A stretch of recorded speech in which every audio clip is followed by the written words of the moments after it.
when said restriction is released. I want to put a period after purchaser, delete if and when said restriction is released.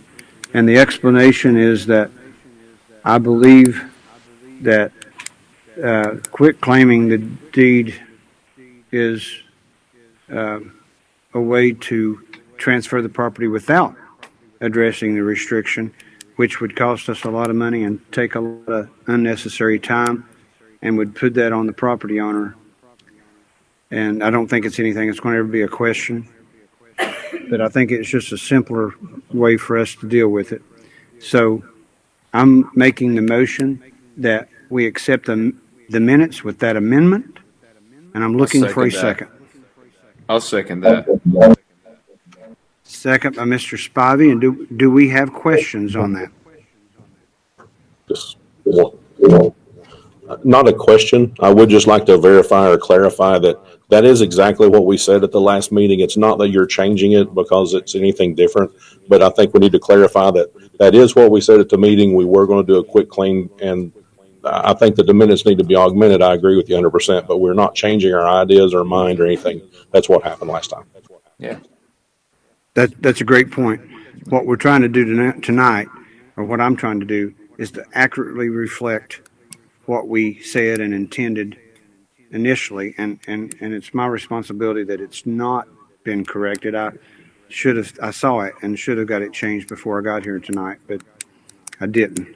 And thank you, Mark. Anyone else?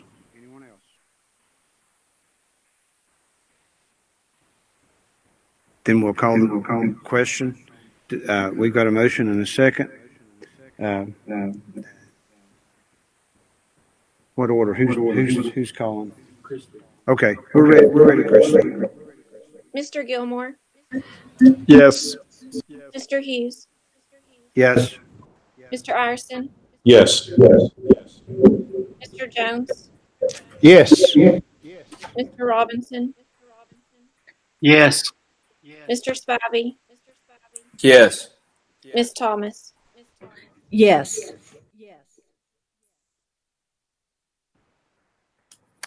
I'll now turn the meeting over to Dr. Cox. Thank you, Mr. Hughes. Continuing with the agenda, we come now to communication to the board, and the first part there is director's report. So this evening, I'm pleased that members of our lead team are going to share some important information with you. Miss Amber Anderson, who heads up our food service department, is going to tell you all of the great things that happened during the emergency feeding program, and then also give you an update on the summer program. And then Dr. Brent Palmer is going to give us a report on the class of 2020 and the many wonderful accomplishments of that class. And so it's a lot of interesting information that has been shared most recently at the Cross the Finish Line event at the Bristol Motor Speedway, as each of our four high schools participated in that. So I'm going to turn it over to Ms. Anderson and then Dr. Palmer. Thank you, Dr. Cox. So to start, I will just kind of give you all our final numbers with where we ended in concluding our emergency meal distribution. So as you can see, if you're looking at your screen, Ms. Nave has some slides presented. So we served just shy of 250,000 meals. We served those out of 5 school locations, and we utilized 30 buses to deliver to about 513 addresses. That was how many addresses we ended with.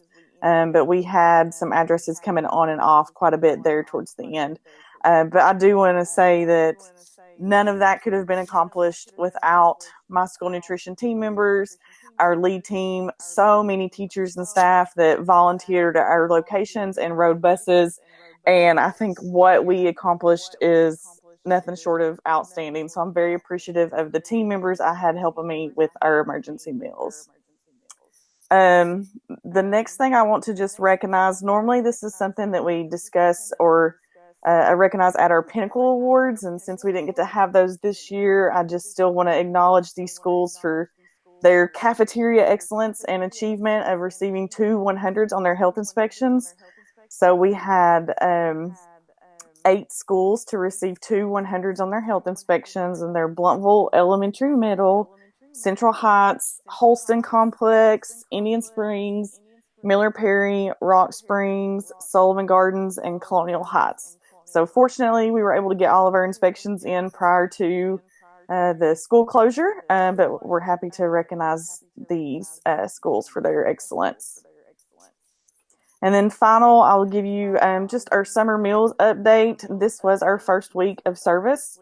Our first day was Tuesday, June 2nd. And as of this week, we've already served over 11,000 meals. And just for a comparison, for the entire summer last year, we served just a little over 3,400. So we've done pretty good this year so far, and I hope those numbers stay consistent.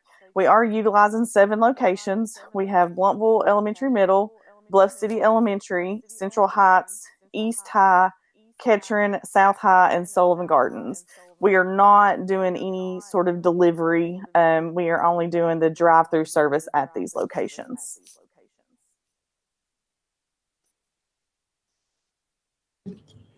Amber, could I ask you one question? The first day of service, it says 11,000 meals. Was that pretty much the same that we did during the emergency, or how does that compare to each day of the emergency feeding? I apologize. Let me clarify. So that was 11,000 for this week. So our first day of service, we did about 3,400, and then today we did a little over 7,500. So the 11,000 is this week's total. So that is actually, so the daily total is less than what we ended with during the emergency feeding. But we are not doing delivery, and we knew we would lose some by not doing delivery. Thank you. All right. Thank you, Amber. I appreciate it. I will show you a few things about the class of 2020. Thank you, Dr. Cox, for giving me the opportunity to do this, and board, thank you. I'd like to send a big thank you as well to our teachers who have done an excellent job this year of persevering through all the challenges, our parents, administration, and of course our students for doing just such a wonderful job. There were so many things to brag about in the class of 2020 and the job that they've done. We're just very proud of them. And so let's talk about a few of those things. First of all, in the world of academic achievements, and there's no way we could cover all of the incredible things that our students do every year, especially our seniors who have really risen during this time. But we do want to recognize a few things. First of all, we had 624 total graduates of Sullivan County Schools in the class of 2020. Out of those graduates, we had a total of 42 students who scored a 30 or higher and were a part of the school's ACT 30 Plus Club. 36 were seniors, or 42 of those students. Out of the 42, 36 were seniors and 6 were juniors. So very proud of those students for scoring so well on the AC test. That's quite a challenge and a great accomplishment. The scholarship total for the class of 2020 was $26 million this year. That is an incredible total, so congratulations to them for that. We had approximately 94 students that earned a perfect 4.0 GPA this year. For special recognitions this year, we had 23 students entering the military. We had 4 National Merit semifinalists, 1 finalist for the National Merit Scholarship, very prestigious, a very large accomplishment for our students. This same student who was a finalist for the National Merit Scholarship also earned a full ride to the University of Alabama. So congratulations to that student. And we also had 2 students that earned the prestigious Ned McWhirter Scholarship. So we're very proud of all of our students, of course, every year in their accomplishments, but in particular, the class of 2020 this year was very successful, and we congratulate them again on all their accomplishments. And Mr. Flannery has a few things to share with you as well. Mr. Flannery, if you don't care, I'll just flip through these slides for you if you don't care to speak to these accomplishments. All right, thank you, Dr. Palmer. If you don't care, go back a slide just for a second. One course. thing I want the board to recognize is, 23 students that have decided to serve and join the military is really outstanding. I don't know if you all compare that to previous years. We've never really had that kind of numbers. Typically, we're really kind of hovering around the single digit, maybe double digits year in, year out. But to have 23 is a great reflection on the selflessness of, of these students. So I just want to make sure that the board understands that. And I think we're going to continue to see that trend, I hope so. And then another thing to add to the 30 plus club, we had more students get a 30 or better ACT score compared to last year. So that's always an improvement when you want to compare apples to apples. The graduating class actually had more students than previous graduating class. So that means we're definitely moving students in the right direction. All right, Dr. Palmer, go ahead. So, one thing I'm very proud of is our students that take advantage of our dual enrollment and our partnership Northeast State. And as you can see, there are 16 students across all Northeast State or Northeast Tennessee that earned a certificate, graduating from college. And out of the 16, 10 were our students. So we continue to kind of lead the area with students that are going and taking advantage of the Tennessee Promise money and go ahead and graduating from college while they're in high school. And you see 7 students in the welding program, 2 in the machine tool, and 1 in the CAD. So I only hope we can continue that success next year. And who knows what the COVID, where we'll be at with dual enrollment. But I'm really looking forward to the partnership as we move to West Ridge about really expanding these programs. That's one thing that's going to be a great plus to us being on the same exit. So, all right, Dr. Palmer. And then the industry certifications, we weren't able to issue as many industry certifications due to the virus closing our schools because we test so heavily towards the end of school. But we did have 2 students that complete the ServSafe food handler certification through our culinary arts. And we had 1 young lady that actually passed a state licensure exam to be a licensed cosmetologist this year, which is a very big accomplishment. 700 plus hours is what it takes in order to be able to eligible just to take the test. So it shows you her level of dedication, and she's already practicing and got customers and making money. So that's really good. And she's young, 18-year-old making money on her own. So we always want to recognize those accomplishments. And then we have 42 students that earned OSHA 10 certifications around general safety. It's a 10-hour course on just safety in the workplace. And so we have 42 students that earned that industry certification.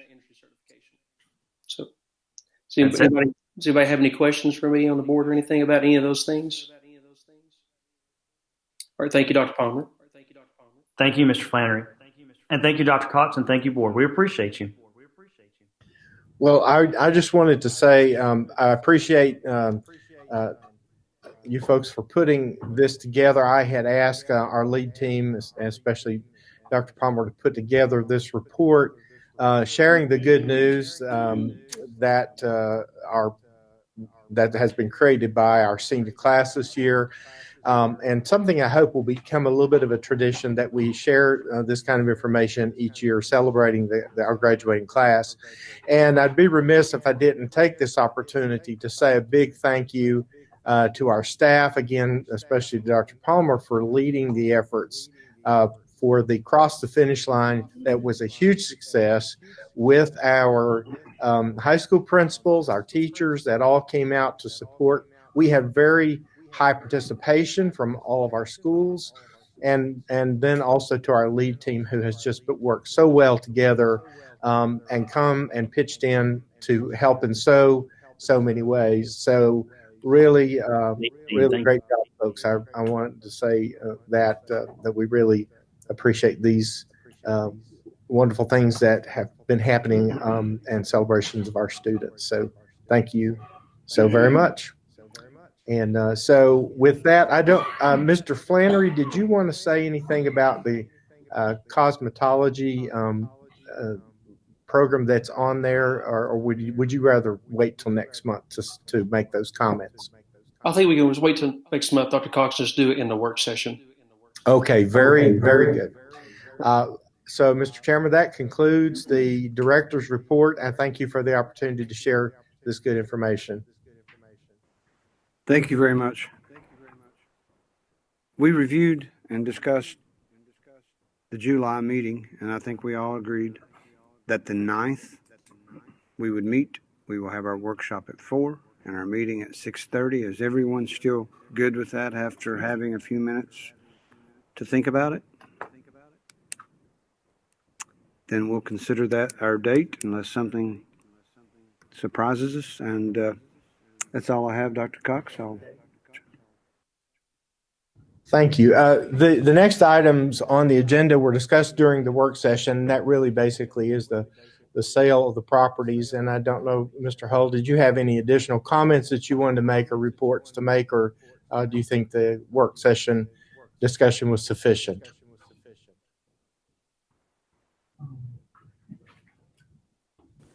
I think it was sufficient. I would just asked the board to approve the bid on the Holston ball field property. Be glad to answer any questions if anyone has any. Well, we have a recommendation. Do I hear a motion? So moved. Motion by Mr. Jones. I'll second. Second by Mr. Gilmore. Any discussion? Hearing none? Mr. Hughes, Yes. Mr. Ireson, Yes. Mr. Jones, Yes. Mr. Robinson, Yes. Mr. Spivey, Yes. Ms. Thomas, Yes. Mr. Gilmore. Yes.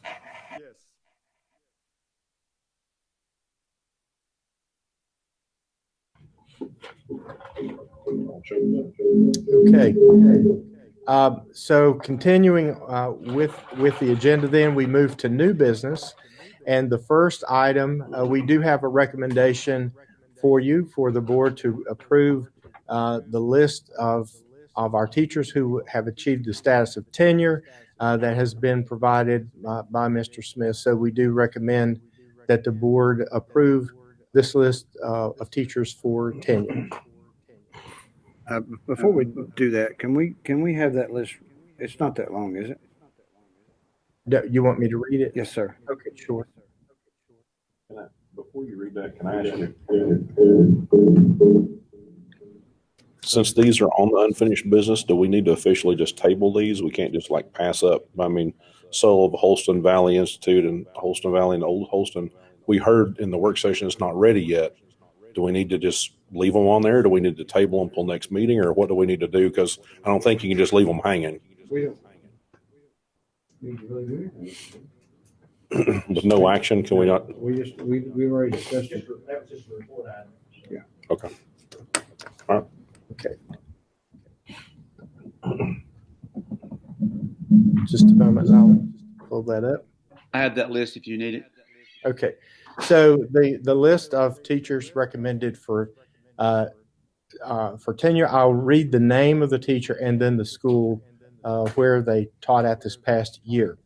So from Sullivan East, Anna Armstrong, Holston Middle, Sarah Hayes, Holston Middle, Elizabeth Jones, Holston Middle, Mike McQueen, Bluntville Elementary, Alex Rader, Sullivan Gardens, Stephanie Ray, Sullivan Gardens, Trevor Rumsey, Sullivan East, Anthony Tott, Emmett Elementary, Jessica Hoffman, Holston Elementary, Kathy Smith, Emmett Elementary, Amy Kristen Smith, Sullivan East, Mike Locke, Sullivan Central, Megan Burke, Rock Springs, Tracy Huffman, Sullivan Central, Kayla Leonard, Sullivan North, Shannon Peak, North Middle, Aaron Rawl, Sullivan Central, Derek McGee, Sullivan East, Peggy Russell, Central Heights, Tiffany Witt, Holston Elementary, Megan Thomas, Sullivan East, Dawn Hancock,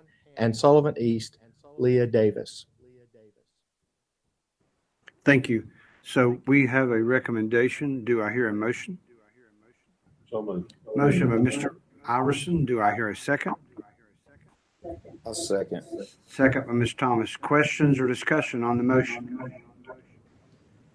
I don't know what would be appropriate. I don't know what we could do, but I'd like for us to have something that we sit back and once all this is over, and we're able to get a gathering, let's let them know that it's something, it's huge. Invite them to something. So since we can't do it now, let's just promise them we're going to do something in the future, but it's fantastic, and congratulations all. We certainly We'll do that. We'll make that happen. Any other discussion? Hearing none. Mr. Iverson, Yes. Mr. Jones, Yes. Mr. Robinson, Yes. Mr. Spivey, Yes. Ms. Thomas, Yes. Mr. Gilmore, Yes. Mr. Hughes. Yes. Okay. Moving to the next item, under 6B, I bring to your recommendation asking the board to suspend the policies 5.303 and 5.310 through June 30 of 2021. And essentially, this mirrors the action that the board took at the recommendation of the state board in response to the COVID pandemic. And these policies are particular to earned personal leave time and vacation time by employees. And these policies call for basically, for lack of a better way to say, use it or lose it. So this would prevent employees from losing any of the earned days, and it would give them an additional year to use the leave.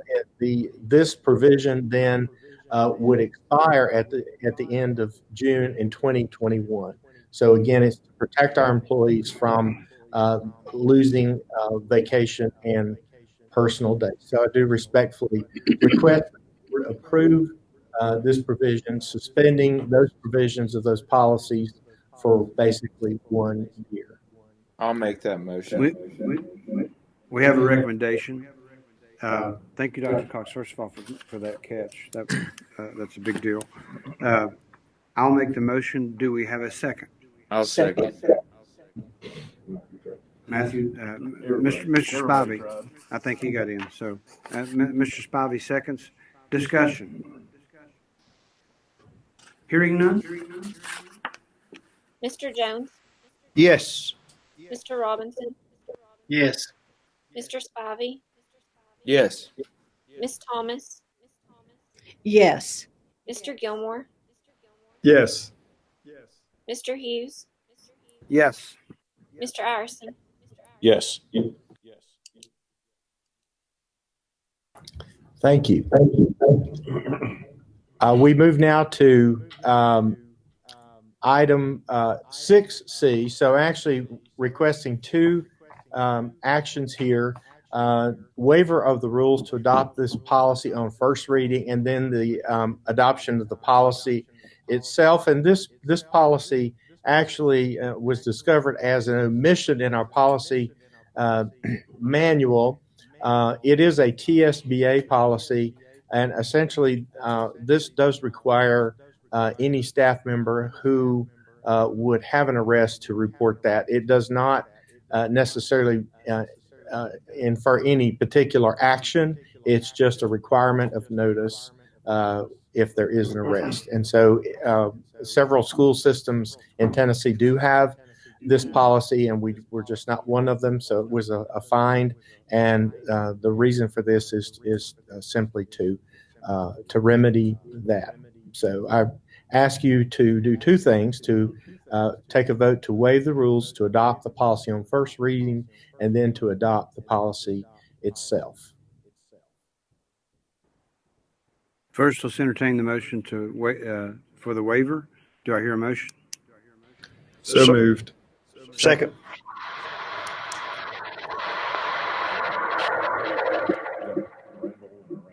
Okay. I didn't hear it. Discussion? Hearing none? Mr. Robinson, Yes. Mr. Spivey, Yes. Ms. Thomas, Yes. Mr. Gilmore, Yes. Mr. Hughes, Yes. Mr. Iverson, Yes. Mr. Jones. Yes.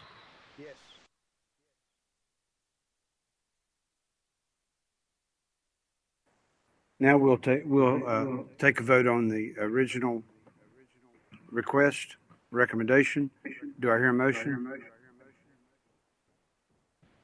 So moved. Mr. Jones made the motion. Do you hear a second? Ms. Thomas seconds. Discussion? Hearing none? Mr. Spivey, Yes. Miss Thomas, Yes. Mr. Gilmore, Yes. Mr. Hughes,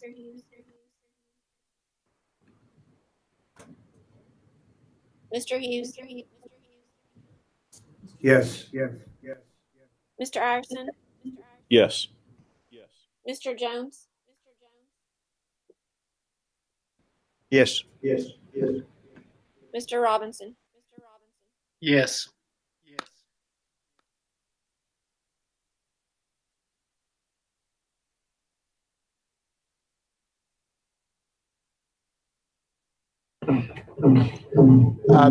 So at this point, Mr. Hughes has asked that we have a 2-minute recess to accommodate an emergency phone call. So if everyone could just pause with us for a couple of minutes, we'll be back directly.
Okay, I'd like to thank everybody for your patience. So we're back now, and we are to the agenda. We're under new business item 6D, the CTE disposition of materials. And as we talked about in the work session, we're asking the board to authorize the declaration of surplus materials so that they can be sold on gov deals. And so Mr. Flannery is here if you have any questions, but we do request the board to approve the disposition of these materials and declare them as surplus. We have a request and recommendation. Do I hear a motion? I'll make that motion. Motion by Mr. Spivey. Do I have a second? Second. Second by Mr. Iverson. Discussion. Questions for Aaron? Hearing none? Miss Thomas, Yes. Mr. Gilmore, Yes. Mr.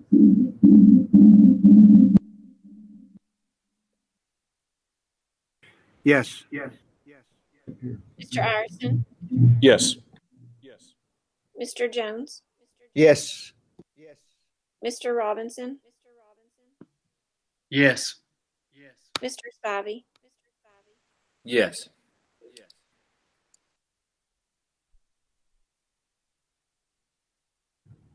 Okay, moving to the next item, we have a recommendation, item 6E, for the board's approval to set the student fees for the 2020-2021 school year.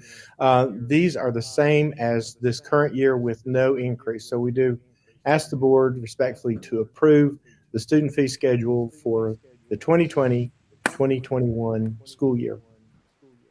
We have a recommendation. Do I have a motion? I'll make that motion. Motion by Mr. Spivey. Do we have a second? Second. Second by Mr. Gilmore. Discussion on the motion. Hearing none? Mr. Gilmore, Yes. Mr. Hughes, Yes. Mr. Iverson, Yes. Mr. Jones, Yes. Mr. Robinson, Yes.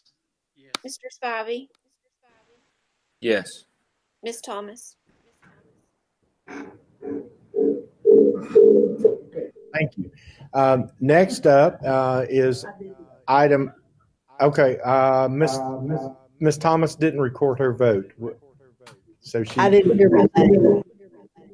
Yes. votes yes. Okay. Could I just add one thing to that? I've had a couple of people ask, and I've actually asked it with you guys, and I've talked it over here.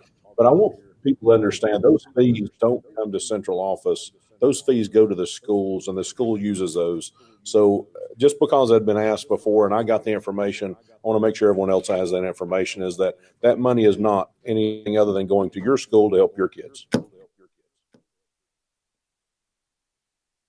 Thank you for the clarification, Mr. Iverson. Next is item 6F. This is the recommendation to renew the board's attorney contract with Mr. Hull. I would just note that this has been independently reviewed by Mr. Cagle, whose firm we have a relationship, and so we do recommend Mr. Hull's continued contract. We have a recommendation. I will make that motion. Looking for a second. Second. Second by Mr. Jones. Discussion. I'd like to make a few comments. First of all, as chairman, I guess I get to see behind the curtain a little bit, and I would like to tell Pat here, and he's done a really good job, and this is a really difficult time to do a good job. So I'd like to thank you for your efforts. I mean, I know you're getting paid, but it's still, I don't think I've ever called his number, even in the afternoons or late. So we're very fortunate, and whoever's chairman next will get to see the same thing. Any other discussion? Thank you.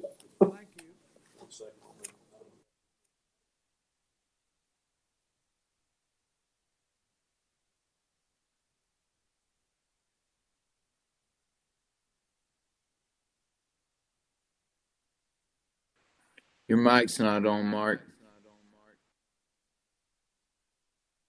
Matthew, Mark was asking I don't know if you could hear him. He was asking, can you hear me now? Yes, I can hear you. I just couldn't hear Mark. I can't hear him, but I can hear you. Okay. Mark was asking if it should bear my name or would it change? And I told him it was that I had the authority to sign the contract. Because it said something. The reason I was asking is because it says that all correspondence will come back to you. And I just didn't know if that meant we'd have to redo the contract in a couple of months, because it won't be coming to you at that point. It's whoever else might be. So I just wasn't sure if we need to change or if we were good there. Yeah, that's a fair question. I've seen this kind of stuff in other contracts. What we could do is just put attention board. I move to amend to say the contract would say attention current board chairman.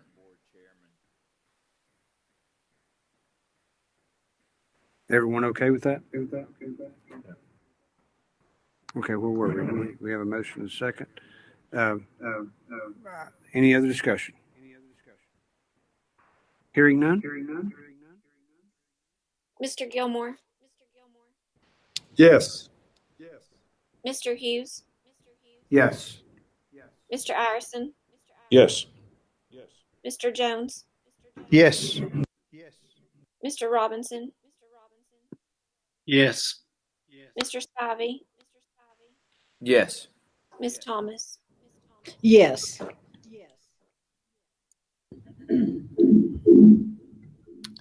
Okay, next, we have several recommendations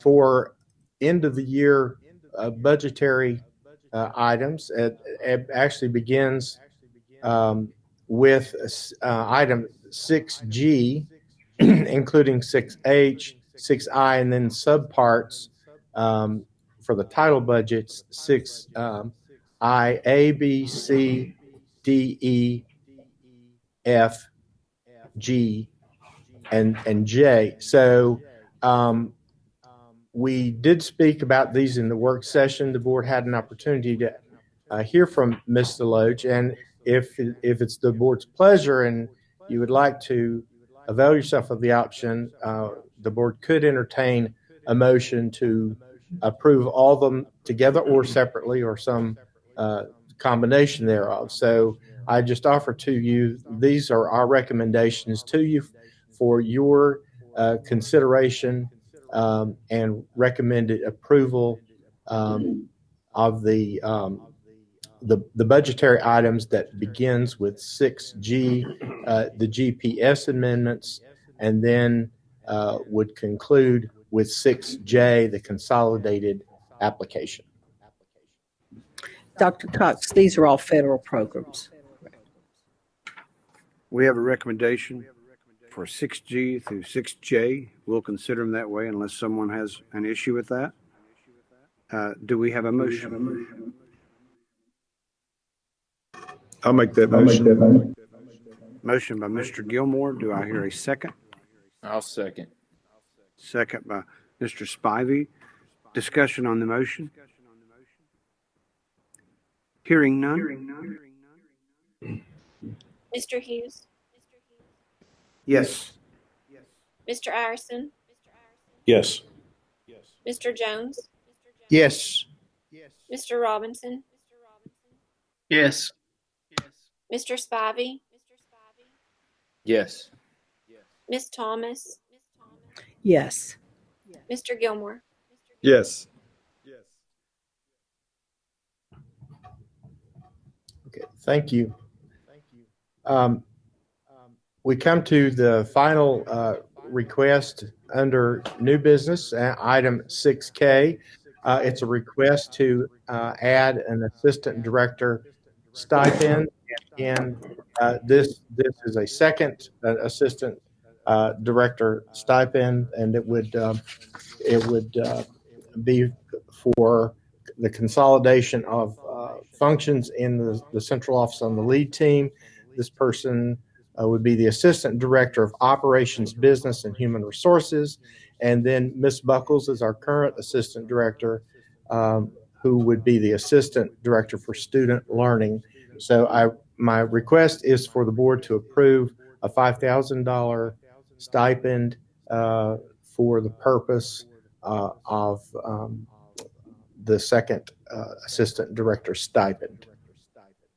We have a recommendation. I will make the motion. I'm now looking for a second. Second. Second by Mr. Jones. Discussion on the motion. I would if no one else. I do have a couple of things I'd just like to say, and this is no reflection on any individual, because I think that Mr. Loach is fantastic. I think she's very intelligent. I think she'd do a great job. The problem that I have with this is the same thing I talked about at the work session. I still just want to, mention it. Mr. Jones mentioned that back in 2012, we did have two of the assistant directors, and I understand in 2012, and then later on that Miss Rafalowski didn't fill both those positions. Later on, asked us to let her fill one. But in 2012, we had 12,981 students, and as of last year, the last reporting thing, we had 10,793. So we've lost almost 2,200 kids. We've closed 4 schools, minimum 4 schools.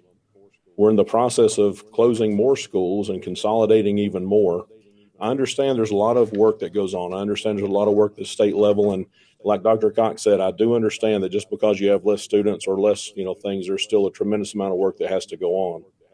But I think in a declining enrollment environment that we're in now, we're continuing to lose students. We're consolidating. We're in phase 1 of consolidations. They're looking at more consolidations in the future. We're losing a lot of teachers. We've lost a lot of staff. We continue in this downward progression. Expanding is not, in my mind, the way that we should be spending our money, and not in my mind the way we should do it. We already have one director now, assistant director, and I think she's doing a fantastic job going off and making another position. If Mr. Loach was going to move over into HR, which we have the vacancy now, that'd be fantastic. I think she'd do a great job. She's very intelligent, do a good job with that. And it's not about anything other than the fact I don't see that this is the right direction to go. I know it's a small amount. I know of the $80 million budget, $5,000 is not a lot, but we're still looking at expanding into a position that hasn't been needed for years and now is needed in a declining enrollment. I just don't see the need. So I understand, and same kind of, things I made at the work session, but that's all I had. Anyone else?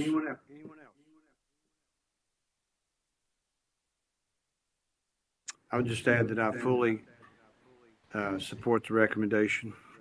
I think it's a wise move. I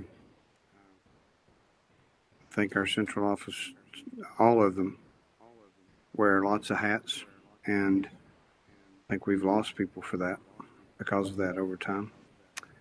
And anyone else? So Mr. Loach would be, she would not be handling, she would be doing our budget things in-house here. Is that correct? Consolidating things for the Well, if you're referring to the county's private act and that they voted, is that what you're asking about? There are, in my understanding, there are still 2 things that are yet to happen before that's finalized, and that would be that the General Assembly would have to approve the private act, and then the county would have to come, and they would give it a number, and then the county would come back and then finalize that with the approval. And so those are processes that are yet in place. The unknown really is the speed of the transition, if it were to occur. So until that time, certainly Mr. Loach will be assisting us with budgetary functions. So it's not something that happens on a date certain. One clarification that we can easily get lost in, since we're in work sessions and now we're in a meeting. I'm not sure it was clearly and objectively stated that a lot of this is due to the retirement of Wendell Smith, who is in the HR position. And here we have a motion and recommendation from our director of schools, who is in charge of personnel, who is simply asking us to approve a $5,000 stipend for an assistant director position. I know we talked about all that in the work session, but I'm not sure that first piece was as clear. I know it's in the document, but I'm not sure it was stated. And as I stated in the work session, I asked, is it enough? I mean, I think we all know the answer. I don't think a $5,000 stipend is enough. I think we would all recognize that whether it be the county system or city system, sometimes coaches get a bigger stipend than that. And that's not to denigrate them at all. I'm in favor of sports. I played them. They have a huge impact on kids' lives. But so does this lead team that we have here. And I would just add that we're one of the larger employers in the county. And the 4 years I've been on the board, and I think anybody on the board would agree with this, I've been amazed at what they can do with what they're given and with the few number of people that we have. I understand Mr. Arson's points, but that doesn't still take away from our constitutional mandate to provide a free and public education to all students in Sullivan County. Very well stated, Mr. Spivey. Thank you very much. Anyone else?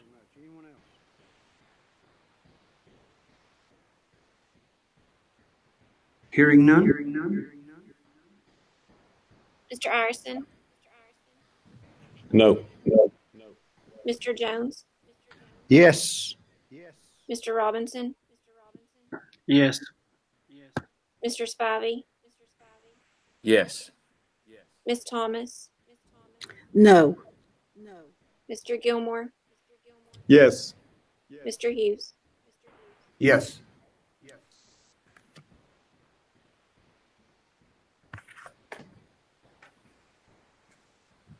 Okay, with that does conclude the business for this evening, and I appreciate everyone's good attention and that everyone is bearing with us as we navigate remote meetings and audio issues. So we will continue to work on that and appreciate everyone's good attention. Thank you very much.